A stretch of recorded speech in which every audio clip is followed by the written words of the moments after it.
Oh, wow. Ay, ang bilis yan tumigas. Hmm.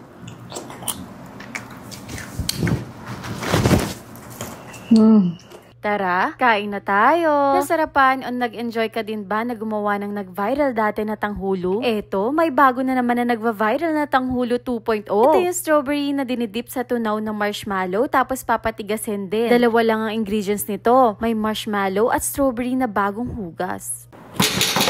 So, ayan guys, microwave ko na yung marshmallow and ito na nga ang kinalabasan niya. Kailangan natin ng kutsara. Wow! Yan.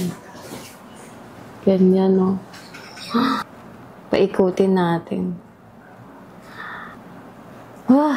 Wow. Ay, ang bilis yan tumiga. Ayan, no? First try, guys. Ayan siya. Ooh.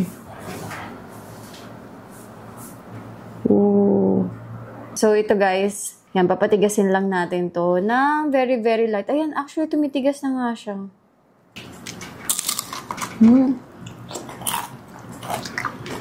Wow.